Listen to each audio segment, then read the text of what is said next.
muy buenos días a todos. Ojalá los que puedan abran sus cámaras para estar conectados mucho mejor. Vamos a dar inicio a nuestra sesión de hoy y yo quiero hacerles como un recorderis de dónde venimos y venimos hablando de esa fe, ¿verdad? Esa fe que se manifiesta en el amor por los demás, una fe que realmente es poderosa, pero nos pone de plano lo siguiente: no precisamente, escúchenme bien esto, una persona que tiene una relación, y voy a utilizar las palabras exactas, es que yo tengo una relación personal con Dios. Ok, eso no significa que esa persona claramente está siendo fiel a Dios.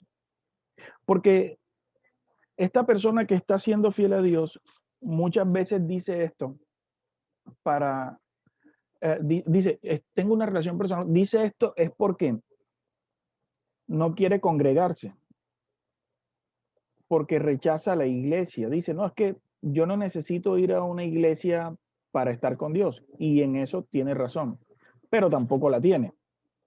Pero tampoco la tiene a la vez. Porque realmente no necesitamos ir a la iglesia para estar con Dios por una sola razón. Dios tiene un atributo y es la omnipresencia. Dios está en todas partes. Dios está en todas partes. Entonces, fíjate qué interesante. Si Dios está en todas partes, Él está contigo, pero no necesariamente tú estás con Él.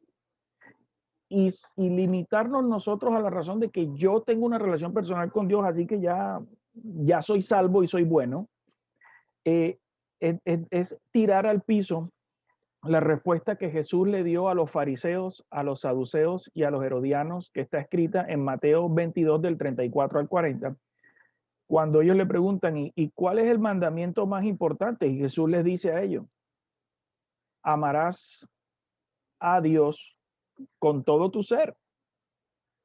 Pero luego le dice, y hay un segundo mandamiento igual en importancia, amarás a tu prójimo como a ti mismo. Pero luego Jesús también dice que ¿cómo se sabrán que son mis discípulos? ¿Verdad? Porque aman a su prójimo. Pero también dice lo mismo refiriéndose a porque cumplen mis mandatos.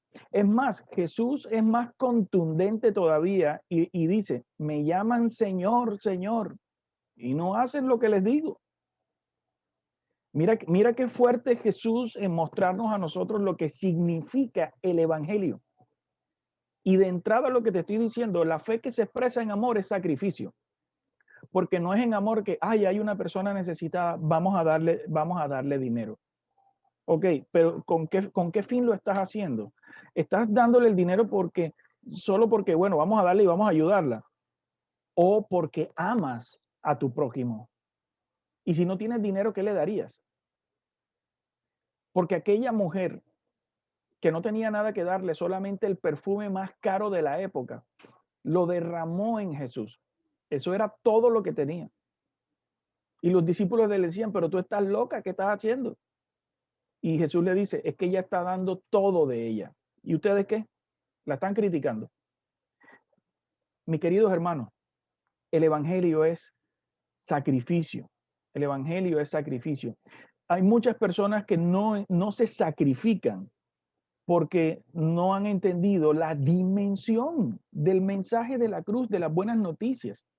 Y mira, la buena noticia es que un hombre se clavó en una cruz, le clavaron las manos con unos clavos grandísimos, los pies, le pusieron una corona de espinas, le pullaron el costado, lo latigaban, lo pisoteaban, lo escupían.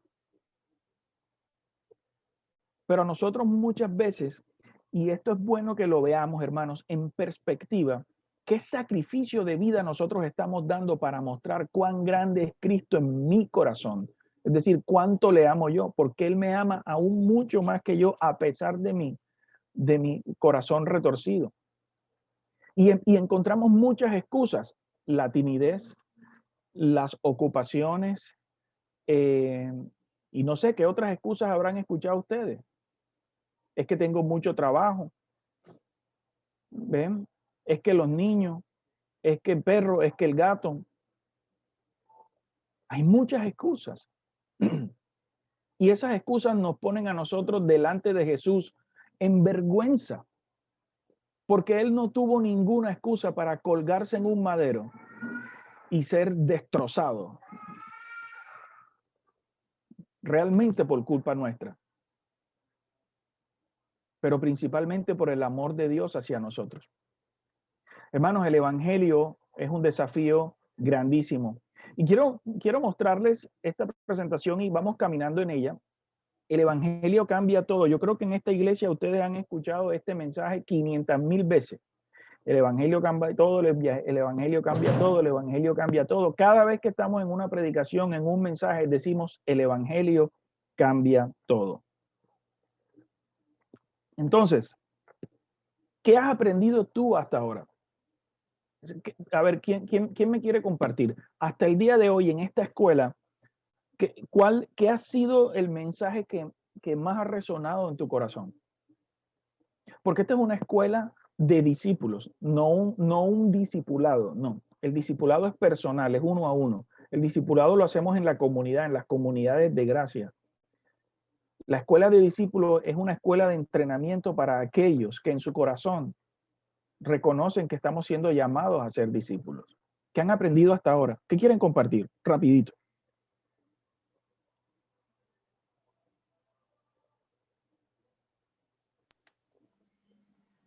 Buenos días.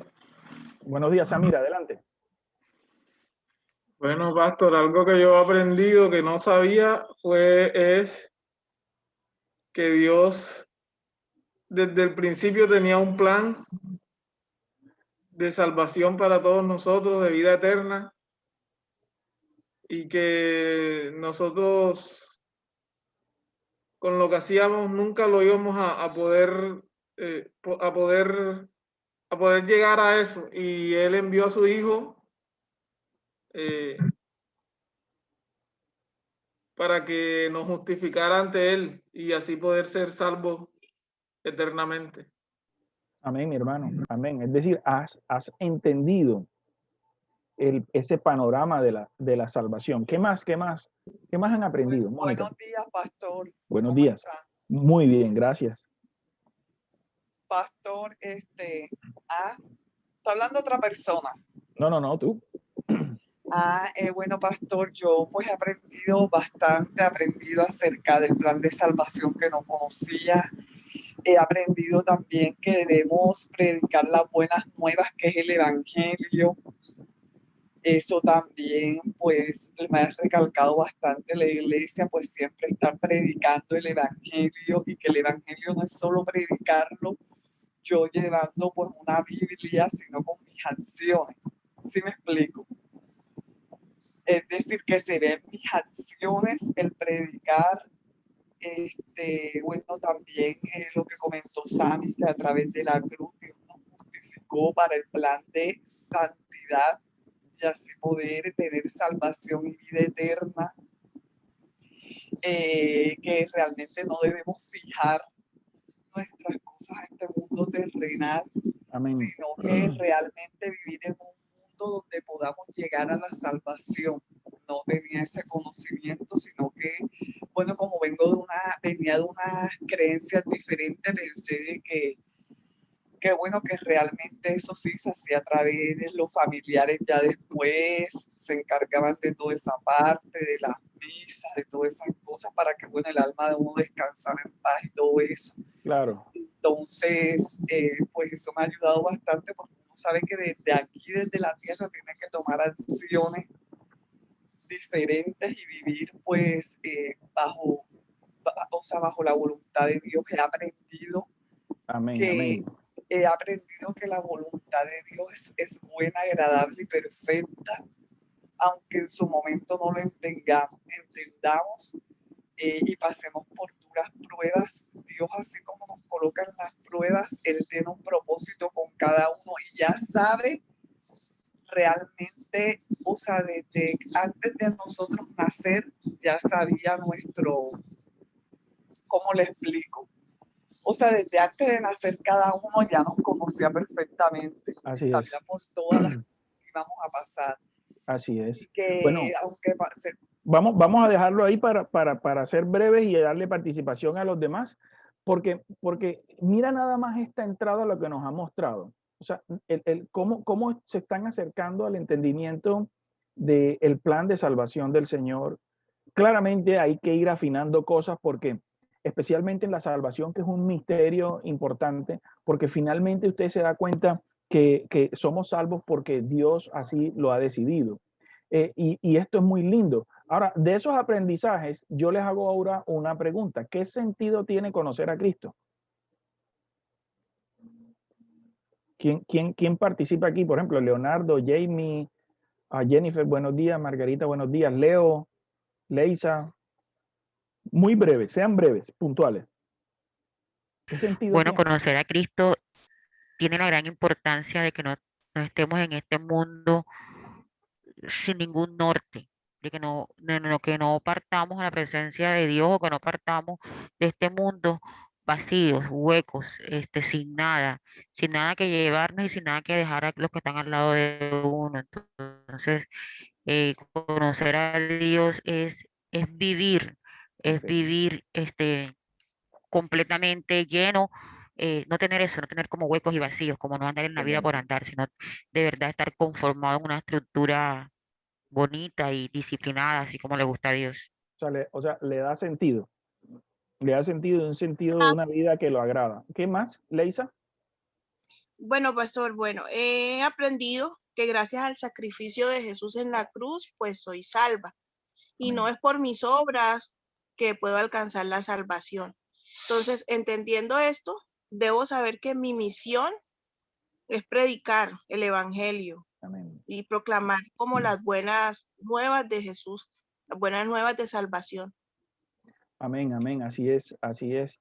Y ese es el llamado central de todo esto. O sea, somos salvos para la gloria de Dios, pero cuando decimos para la gloria de Dios, no es que tú te das cuenta, hey, el Señor me ha dado una nueva vida, gloria a Dios. O ahora pastor, vas a cantar alabanzas todos los días. No, no, no, no. Es que la gloria a Dios no es eso. Gloria a Dios es que tu vida va para Él. Mónica, pastor, disculpe, disculpada. yo lo que entiendo, lo que he entendido hasta ahora es que, bueno, Raúl siempre y a través de la iglesia nos han dicho que nosotros somos salvos por gracia, Así que es, eso está en Efesios. Eso así ya es. me quedó claro porque yo antes tenía un conocimiento que, bueno, por hacer obras de caridad y esas cosas, pero Raúl un día comentó unas palabras que a mí me llegaron. Él me dijo, las obras son parte o ayudan porque cuando ya realmente tú conoces a Dios, estás en los caminos de Dios, realmente el mismo accionar de uno lo lleva hacia hacer obras. Así Porque es. cuando uno ya tiene a Cristo en el corazón, eso hace parte de nuestro accionar, pero que nosotros somos salvos por la gracia inmerecida de Dios, y eso está en Así es. Efesios. Así es. Eso me quedó muy claro. Y es muy bonito saber eso porque fíjate, no hay nada, como Leisa lo ha dicho, no hay nada que nosotros podamos hacer para ser salvos, salvo arrepentirnos, humillarnos delante de Cristo. Él nos llama al arrepentimiento. De hecho, el Antiguo Testamento es Dios diciéndole al pueblo, arrepiéntanse, arrepiéntanse, arrepiéntanse, arrepiéntanse. Y el primer mensaje de Jesús es arrepiéntanse. Entonces, nos está llamando a arrepentirnos, pero Él es quien llama, porque Él sabe que nosotros no vamos a ir a arrepentirnos. Nunca nadie fue caminando solito donde Él a decirle, ay Señor, me arrepiento, por favor, gracias, porque sé que ahora me vas a salvar. No, siempre Él fue jalándolos. Y como dice Leisa, no hay ningún mérito en ninguno de nosotros para ser salvo. Ninguno. Es solo por gracia. Solo Pastor, por gracia. disculpe una preguntita. Claro, dale. Yo también he escuchado que usted bastante comenta que todos los días vayamos en arrepentimiento porque todas las mañanas se renuevan las misericordias. Así Es, es. es decir, cuando usted dice que todas las mañanas se renuevan la misericordia, que uno va en arrepentimiento, es decir, que cada vez que nosotros vamos en arrepentimiento, por decir así, Dios nos limpia del pecado. Es así, es que no entiendo. Claro, claro, a eso se refiere la purificación, que en palabras técnicas es la santificación. Pero nosotros somos santificados por la obra del Espíritu Santo, pero es el Espíritu Santo el que te da la conciencia de pecado. Y si te da la conciencia de pecado, entonces por eso vas en arrepentimiento a Él. Si tú te duermes hoy y tú sigues con el orgullo y la cosa, al día siguiente tu carga va a ser igual o peor. Nada más miren ustedes Jeremías 15, lo que hoy leímos, Jeremías 15, del 15 al 21. Jeremías está clamando por un pueblo que no se quiere arrepentir, por un pueblo idólatra, desviado, torcido. Y Dios le dice, mi hermano, tú puedes clamar todo lo que tú quieras, pero ellos van a ser castigados porque son unos idólatras. Llora todo lo que quieras, Jeremías, pero eso sí te voy a decir una cosa, si tú te arrepientes y eres fiel a mí, tendrás mi protección y tendrás mi favor. Me hago entender. Eso está en el devocional de hoy. Entonces, todos los días el llamado es vivir una vida de arrepentimiento y fe.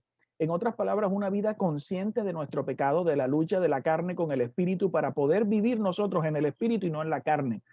Pero todos los días tenemos que ponernos a cuentas con el Señor y decirle, Señor, hoy me pasó esto, hoy hice esto, hoy, Señor, sigo luchando con mi pecado, perdóname. Pero bueno, voy a continuar. Hasta este punto estamos claros del mensaje, ¿verdad? Ojo que todavía no estoy dando concepto de nada. Ahora quiero decirles una cosa. ¿Eres un discípulo de Jesús? ¿Has respondido a su llamado a seguirle? Porque si es así, tienes un nuevo propósito para tu vida. En otras palabras, estás en una misión. Y Leisa lo dijo clarito. O sea, Él nos salva por su gracia, no por lo que yo haga. Pero al ser salvos, las obras que yo haga ahora son obras de fe. Y esas obras se desarrollan en la misión a la que nosotros hemos sido llamados. ¿Sí ves? Entonces, todo aquel que dice, yo creo en Jesús y Señor, yo soy tu discípulo, un paso de fe que hay que dar es bajar a las aguas para recibir el bautismo. Para recibir el bautismo. Y no, es que ya yo me bauticé cuando era un pelado, entonces estaba ya el sacerdote. Eso no es el bautismo. Y otro día les podemos dar esa explicación breve y técnica. El bautismo es el bautismo como Jesús fue bautizado. ¿Ve? Como Jesús fue bautizado. Como Jesús bautizaba a muchos, a muchos.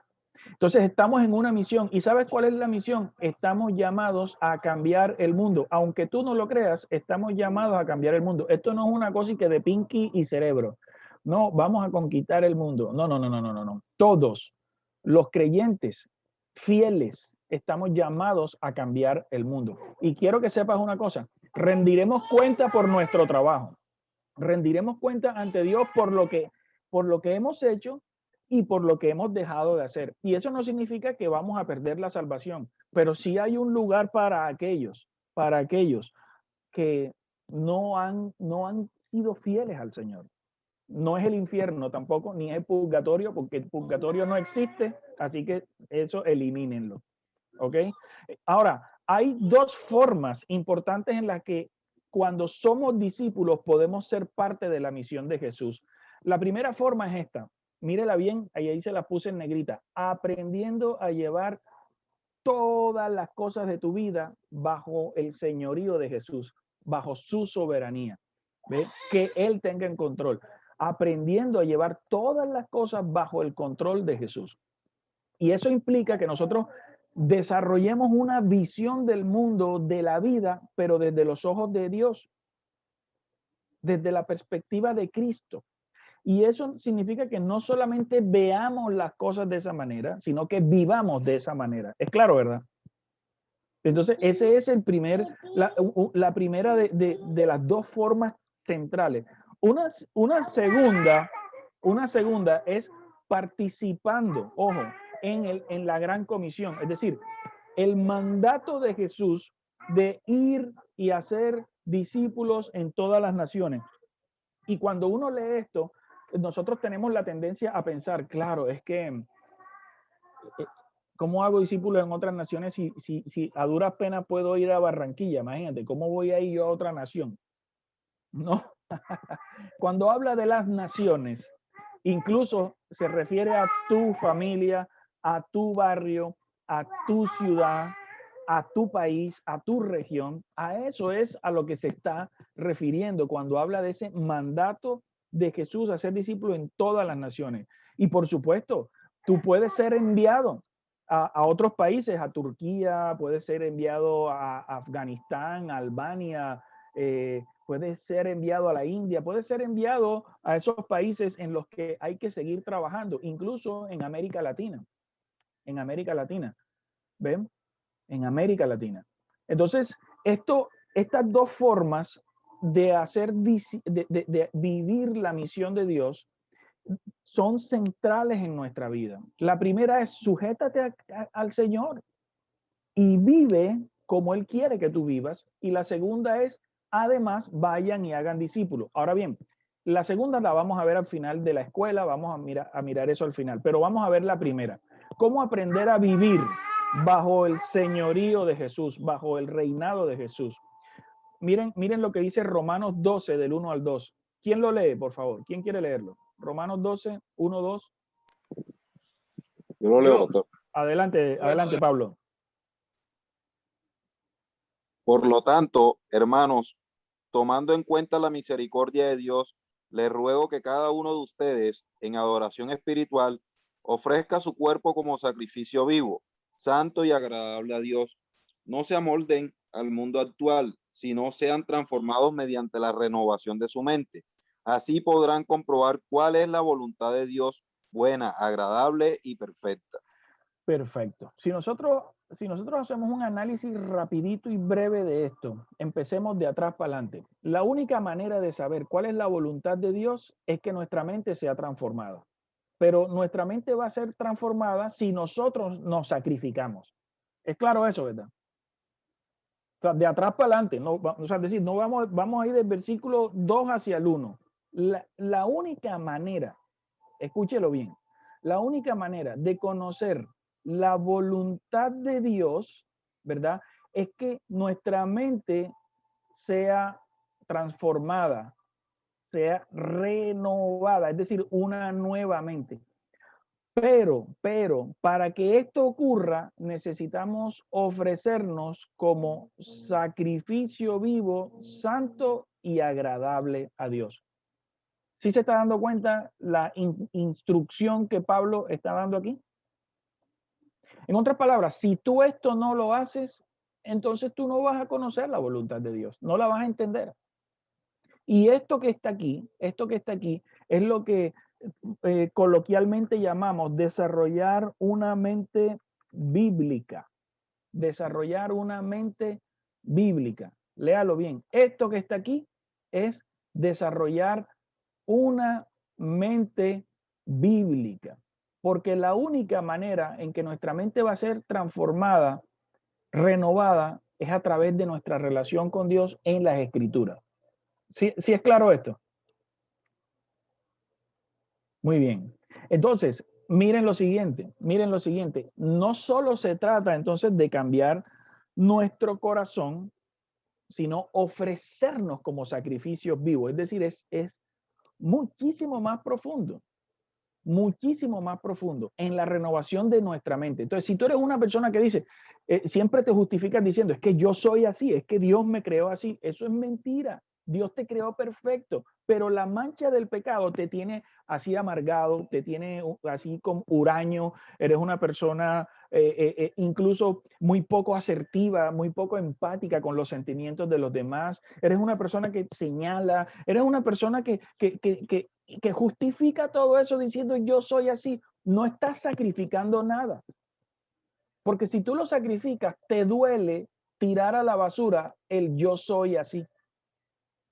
Estoy siendo claro, mis hermanos. Te duele tirar a la basura yo soy. Es que a mí el pasado me hizo esto y yo soy así. Ok, pero sabes una cosa, si tú estás en Cristo, hay que esforzarse y ser valiente. para avanzar en la renovación de nuestra mente, aún a pesar de todas las dificultades. Y Pablo cerraba diciendo, porque todo lo puedo en Cristo que me fortalece.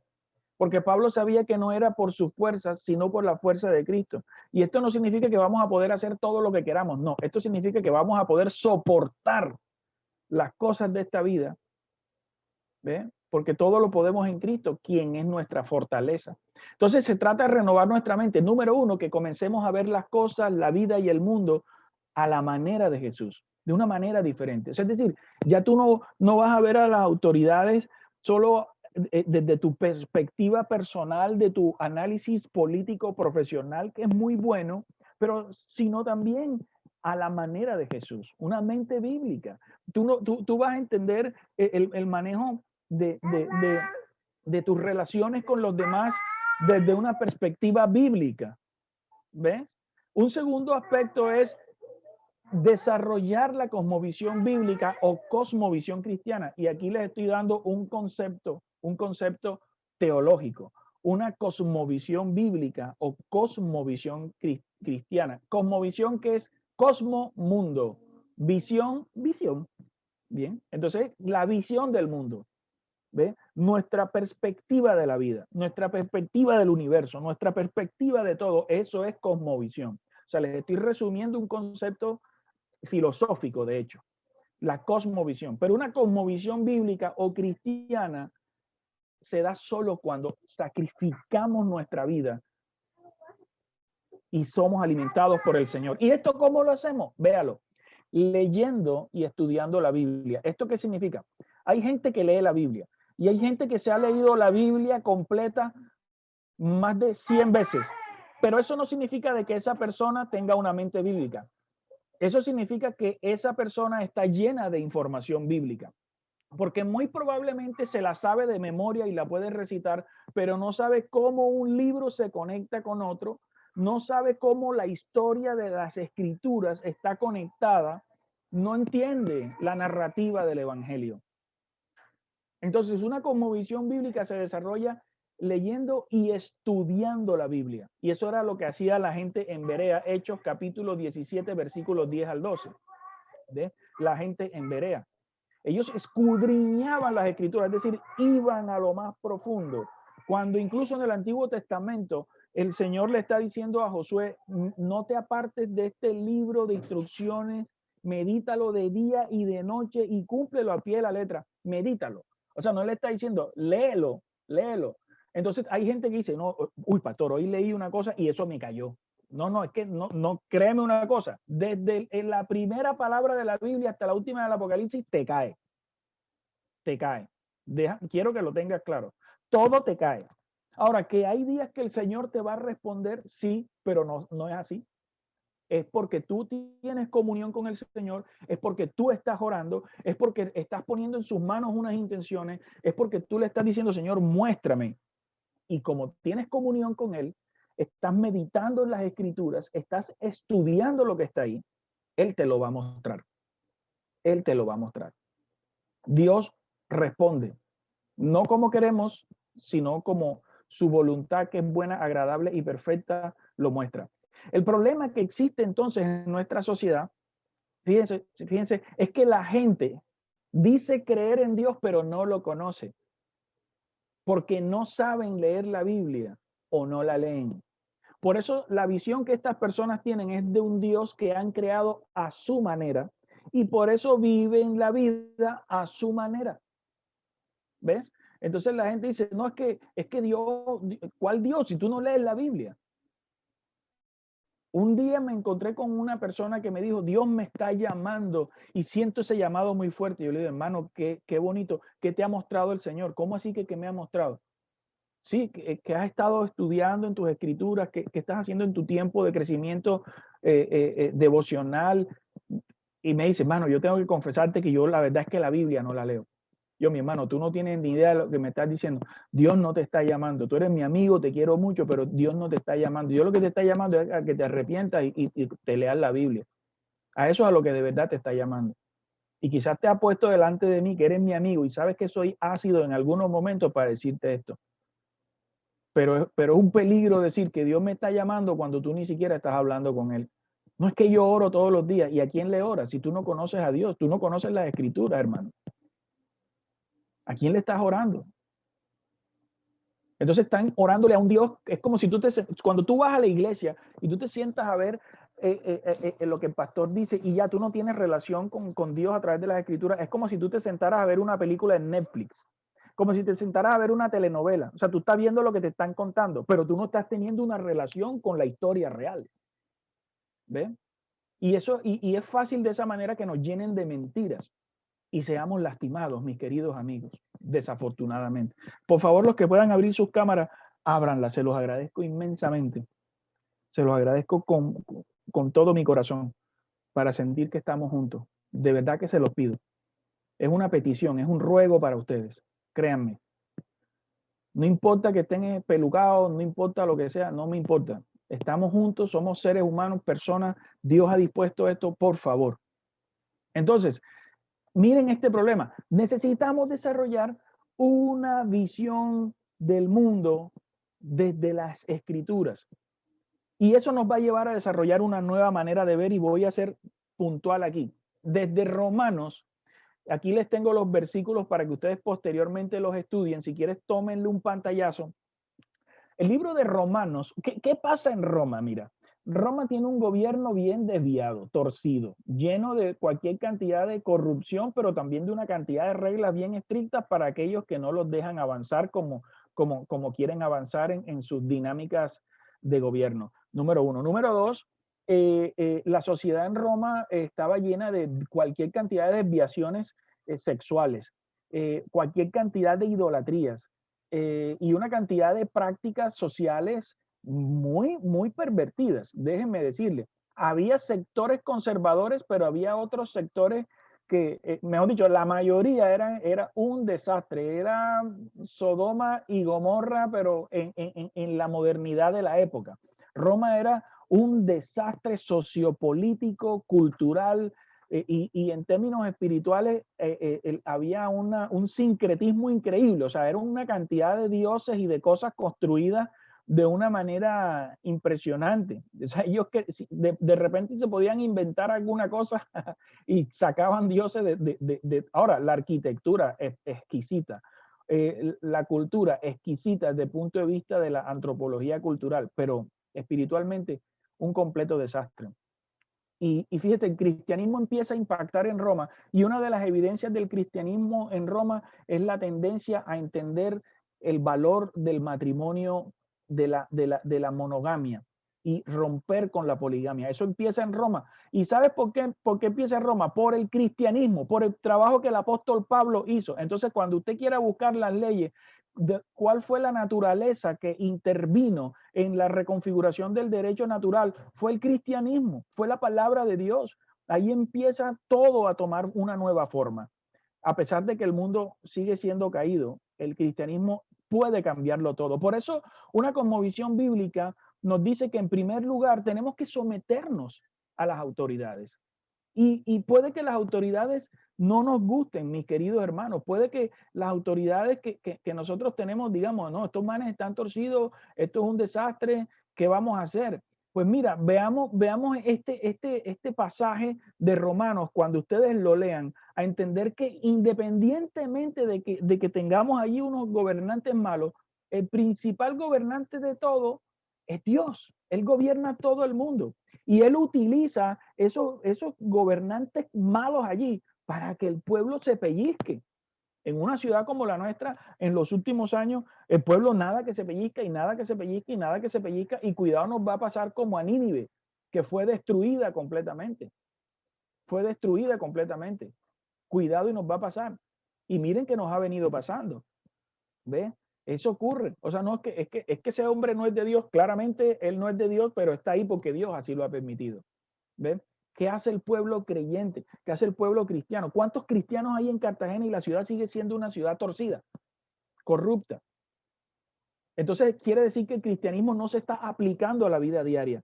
Y lo que nosotros en Gracia Abundante queremos, mis hermanos, es que desarrollemos una cosmovisión bíblica para que nuestra fe la volquemos en cada cosa que nosotros hagamos. Y de verdad digan, esa iglesia chiquita, de esos locos que están allá diciendo que el evangelio cambia todo, y de verdad que esos manes están dando testimonio.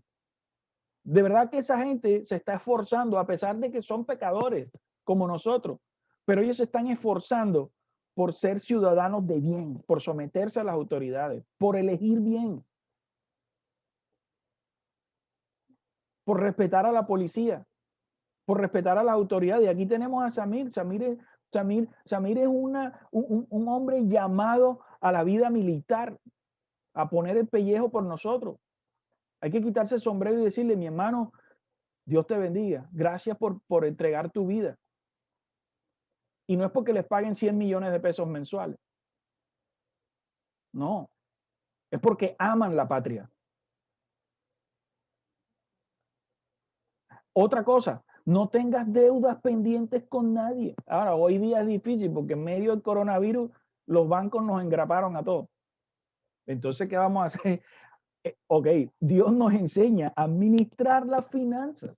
Dios nos enseña a tener conciencia de que, Señor, la embarré, me endeudé. Ayúdame, Señor. Ahora, tener una casa no es una deuda. Una casa es una deuda sana. ¿Ve? Porque es hogar, es un hogar. ¿Ve? Pero hay otro poco de deuda, tarjeta de crédito, el crédito rotativo, el crédito no sé qué cosa, todo ese poco de créditos que andan por ahí haciéndole hueco a la gente, esas son deudas malas. Esas sí son deudas malas. Entonces, Dios nos está llamando a nosotros a que seamos buenos administradores, a que no tengamos deudas pendientes con nadie. ¿Ve? Una cosmovisión bíblica nos llama a tener una vida en orden, mis queridos amigos. Nos llama a tener una vida en la que desarrollemos la capacidad de autocontrol, de dominio propio. Desde una perspectiva bíblica, no es nuestro dinero, ese dinero es de Dios. Es de Dios. Y por eso tenemos que administrarlo bien. ¿Ves? Por eso hay que administrarlo bien. Mira, en Lucas dice la palabra que si ustedes no han sido honrados en el uso de las riquezas mundanas, entonces ¿quién les va a confiar las verdaderas? Imagínate qué duro es Dios en esto que nos está diciendo. Otro aspecto en lo que hay que desarrollar una mente bíblica es en nuestra vocación. Es decir, es conectando nuestra fe con el trabajo, entendiendo que Dios nos ha llamado a nosotros y su llamamiento eficaz nos lleva a la salvación, pero también al discipulado. Pero también nos llama Dios a vivir ese discipulado de una manera diferente. Y es que como discípulos de Jesús tenemos que ver nuestra vida como un llamado de Dios. ¿Ves? Y no necesariamente eso es que voy a ser un pastor, que voy a predicar, que voy a no sé qué. No. Es que en tu trabajo, donde estás, ¿cómo vas a mostrar a Jesús? Nosotros podemos entender ese llamado de tres maneras. Número uno, todos somos llamados a seguir a Jesús. Y eso lo hacemos cuando nos arrepentimos y vivimos por fe solamente en Él y vivimos una vida fiel a Él. En segundo lugar, todos somos llamados a servir a Jesús y a servirnos unos a otros en el cuerpo de Cristo, en la iglesia, ¿verdad? Poniendo al servicio los dones que Él nos ha dado. Y en tercer lugar, todos tenemos un llamado a servir a Jesús en este mundo. Por lo tanto, nosotros no podemos separar que lo que hacemos en nuestra vida diaria de nuestro discipulado. No, cuando nosotros hacemos eso, estamos desconociendo que nuestro trabajo, nuestro oficio, incluso el desempleo, es un llamado para mostrar a Cristo. Y en tercer lugar, justicia y misericordia. En tercer lugar, justicia y misericordia. ¿Qué justicia y misericordia? Pensar en los pobres, pensar en los necesitados, hermano. Vea, que nosotros desarrollemos en nuestro corazón, así como está escrito ahí en Romanos, un interés especial por los niños, un cuidado por los vulnerables económicamente, por los pobres, ¿verdad? Por los pobres. En aquel entonces se ayudaban unos con otros. En tercer lugar, por los enfermos, por los discapacitados, por los moribundos. En cuarto lugar, buscar la paz y la reconciliación racial, social, cultural. Me estoy haciendo entender, mis queridos amigos. O sea, si nuestra vida no ve estos mínimos 4 aspectos desde la perspectiva de Cristo, usted pregúntese en estos momentos si ha entendido el evangelio o no. Porque el evangelio es un sacrificio. Y mire que cuando estas cosas las vemos a nuestra manera, no estamos sacrificando nada. Estamos siendo orgullosos, autosuficientes, creemos que la justicia la tenemos de nuestro lado. No, realmente nos hemos equivocado. Y ahí en justicia y misericordia les pongo de Romanos desde 14, desde el versículo 15 en adelante hasta el capítulo 15. ¿Ve? Ahora, pregunto, ¿esto les ayuda a entender la frase, el evangelio cambia todo? A ver, en una o dos palabras, rápidamente, sin extenderse. ¿Les está quedando claro que han entendido hasta aquí? Porque ya estamos cerrando. Hermano Pastor José, sí lo entiendo, pero entonces tengo una pregunta con la primera.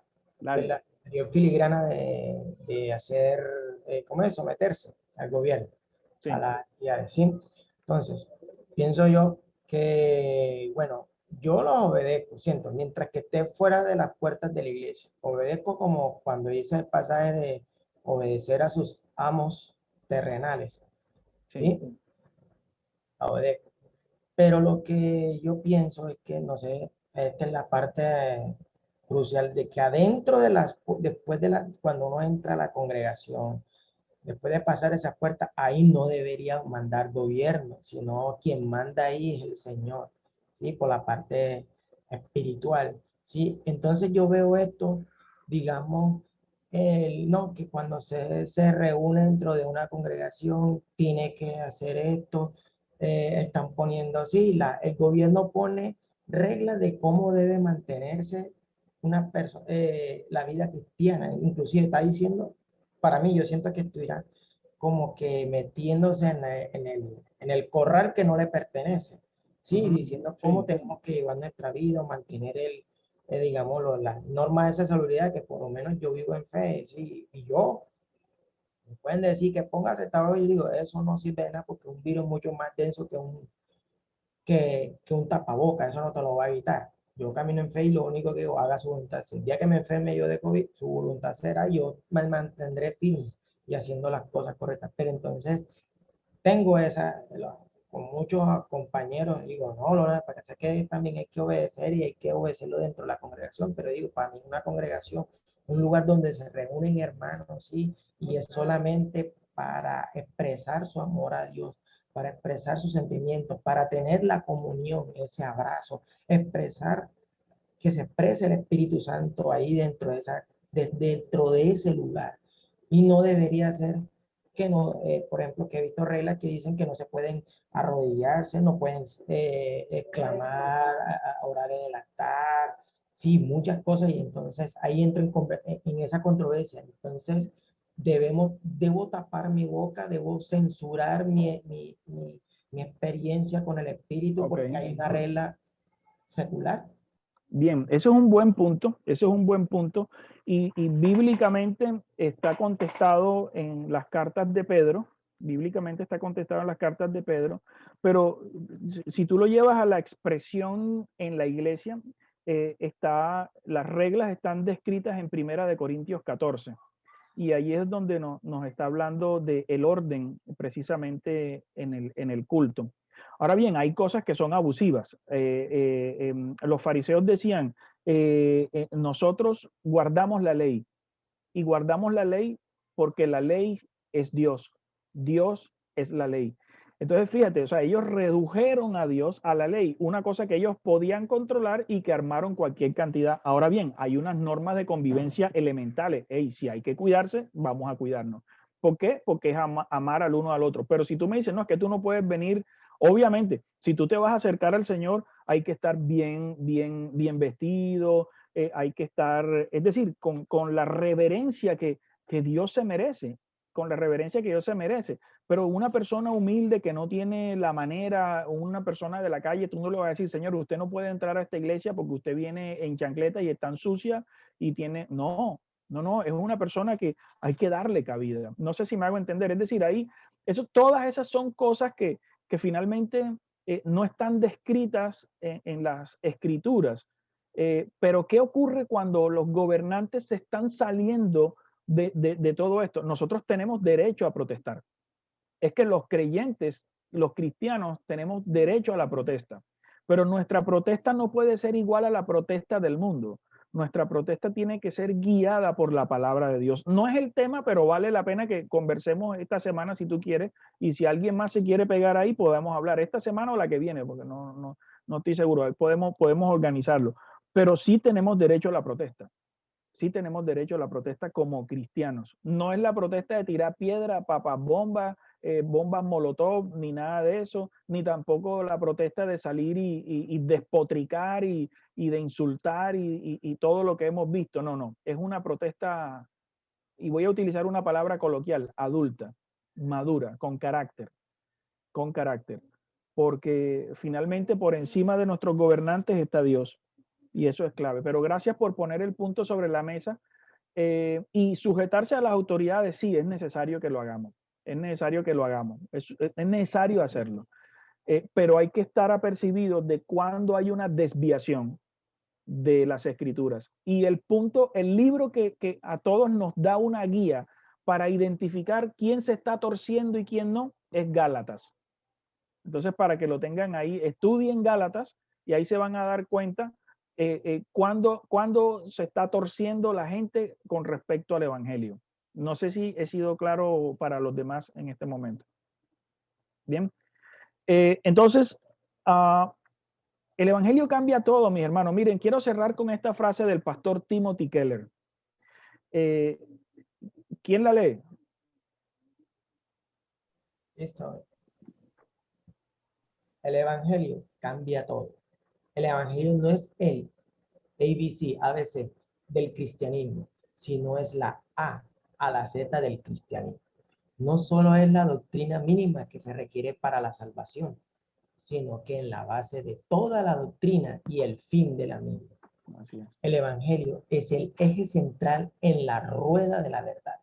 No es solo la entrada al reino, sino que es la única manera en que podemos avanzar. Gálatas 3 del 1 al 3. Y ser renovados tanto en lo individual, como dice Colosenses capítulo 1 al 6, como en lo social. Gálatas capítulo 2, versículo 14. El evangelio nos renueva cuando luchamos intensamente con nuestros ídolos personales y colectivos. Los ídolos siempre son medios de salvación por obras para eludir la salvación por la gracia de Cristo. Psicológicamente, toda la desesperación, la culpa, el miedo y la ira que manifestamos son evidencias de que hay algo. La carrera, la familia, el desempeño moral, el romance, que está operando como nuestro Salvador funcional en lugar de Jesús y su gracia.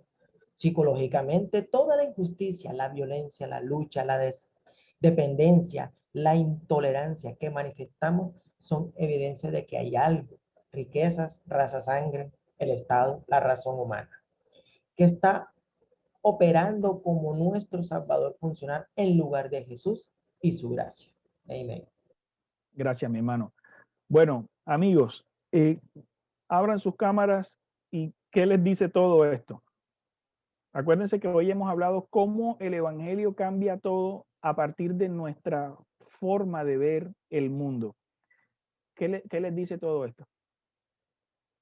Bueno, pastor, yo más que entender, que si lo entendí, que el Evangelio cambia todo, esto también me sirvió personalmente como para entender cuando hablamos de que tienes que dejar el mundo, no puedes estar atado al mundo. Entonces, ¿qué es ese mundo?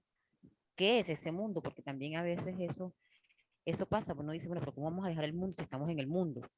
¿Cómo voy a dejar yo tal cosa? Sí, eso hace parte de mi entorno social, ese es mi mundo. Pero ¿qué es el mundo cuando hablamos bajo la luz de la palabra? ¿Qué es el mundo? Entonces usted, pues yo lo entendí o lo vi allí cuando mencionó esos versículos de Romanos, las deudas, esto, perdón, los altares, no, los ídolos. O sea, ¿qué es el mundo? Porque entonces también es bueno enseñar qué es el mundo, porque le decimos o predicamos, deja el mundo, pero no estamos enseñando qué es el mundo ese que tienes que dejar. Entonces, para mí, entendí hoy una gran parte de qué es ese mundo que tenemos que dejar en las citas bíblicas de Romanos. Súper. Y partamos del hecho, una explicación práctica de qué es el mundo. El mundo es un lugar caído que necesita ser renovado. Y por eso amó Dios tanto al mundo que envió a su Hijo único para que todo aquel que cree en Él no se pierda, no muera, sino que tenga vida eterna. ¿Ve? Porque Jesús no vino a condenar al mundo, ¿ve? Sino a salvarlo y a darle libertad, a darle esperanza. Entonces nosotros no estamos en el mundo para condenar el mundo. ¡Ah! No, estamos en el mundo para decir, Señor, compadécete de ellos. Es más, les voy a decir una cosa, una de las últimas palabras de Jesús en la cruz, que ninguno de nosotros las dice. Jesús colgado, clavado, vuelto nada. Padre, perdónalos porque no saben lo que hacen. En cambio, nosotros que decimos, mira esta porquería, mira el otro bandido, mira el otro tal, tú estás en el mundo y tú no estás en el mundo, papi. ¿Dónde están tus pies puestos? En la luna. ¿Mm? Apolo 11. No, tú estás en el mundo. ¿Qué vas a hacer aquí con el evangelio que tú dices que predicas? ¿Qué vas a hacer aquí con el Cristo del que tú hablas? Porque si tú no haces nada, la gente va a decir, ese Dios no existe. Pues para él no existe. Y tú estás mostrando que en tu vida tampoco existe porque no estás haciendo nada.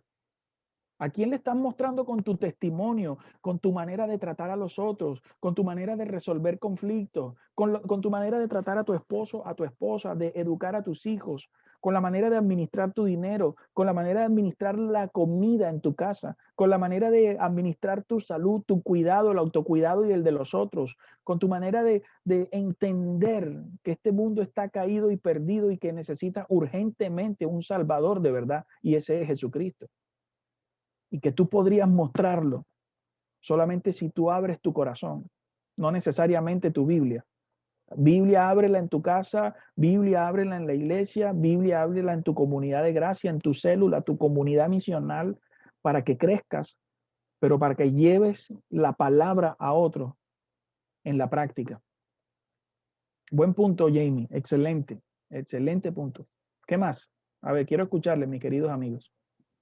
Bueno, yo opino que en muchas ocasiones y desde que empezó el discipulado aprendí muchas cosas que quizás no entendía, sino que uno leía y como que y lo pasaba por alto, como el tema de la justificación, la salvación, quién es el autor de la justificación y quiénes influyen en la santificación. Y a raíz de todo eso, es chévere cuando uno comienza a hablarle a las demás personas de cuándo es justificada una persona y cuándo es salvada. El tema más que todo radica es cuando nosotros queremos ser juez y parte.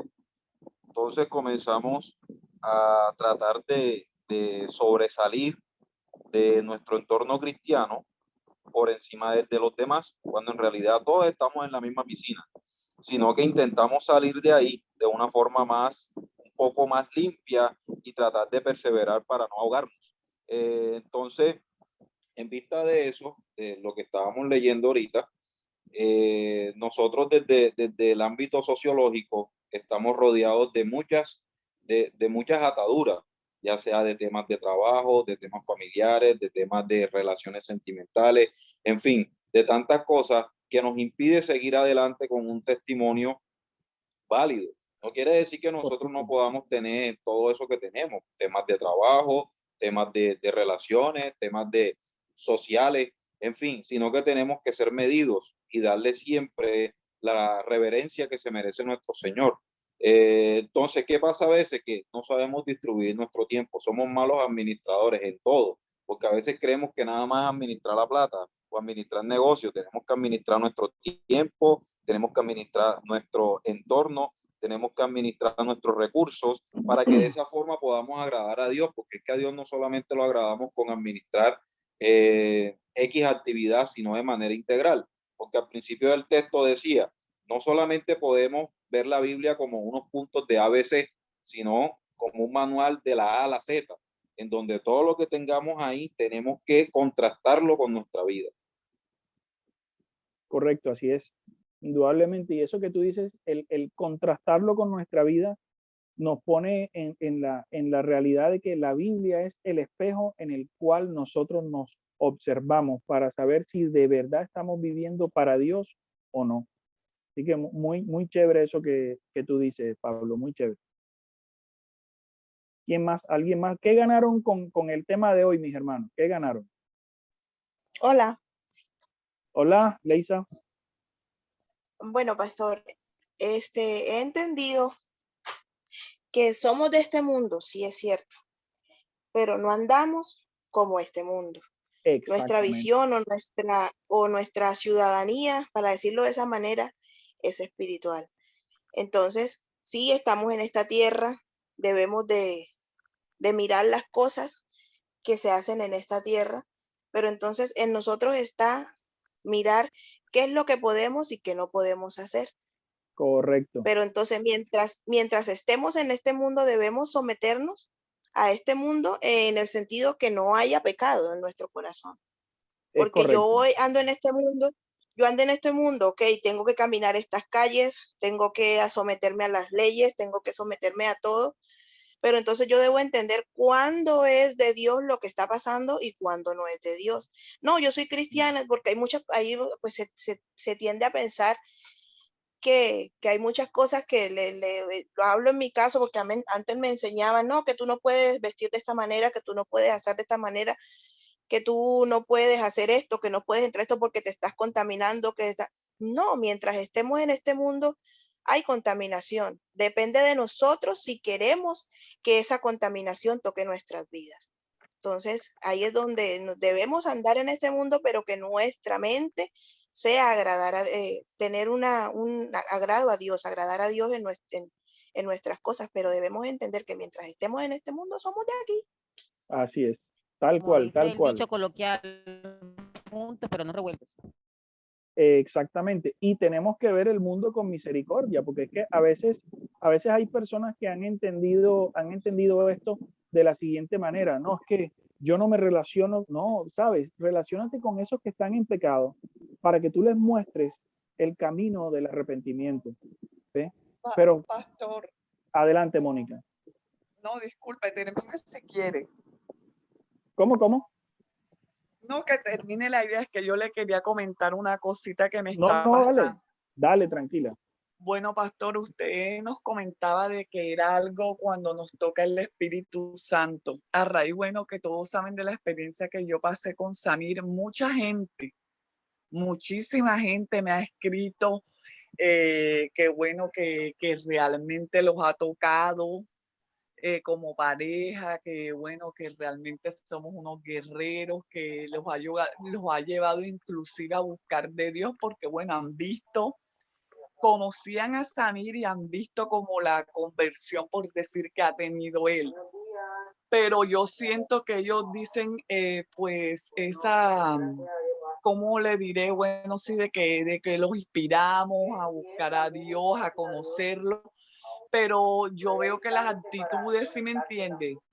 Quizás son las mismas o andan en lo mismo. Entonces, yo digo, no sé si es que tengan que Correcto. pasar algo fuerte para que realmente lo sientan, y no es decirlo de palabras, pero sí me dicen, no, que realmente me gustaría conocer, acercarme a Dios, porque ustedes como pareja me lo han dicho, no, me han inspirado, o sea, realmente la forma tan fuerte que les pasó y cómo han buscado y están como regenerados. Pero yo Amén. siento que pues cuando llegan los momentos de pronto que yo los quiero invitar y esas cosas, siempre como que la excusa y eso, entonces yo digo, no, ya eso tiene que ser que el Espíritu Santo realmente los toque a ellos, quizás porque de Claro. pronto ellos sí lo ven en nosotros, pero realmente yo digo, de pronto es quizás que no les ha llegado una prueba que en la hora de la verdad, si ellos tomen la decisión.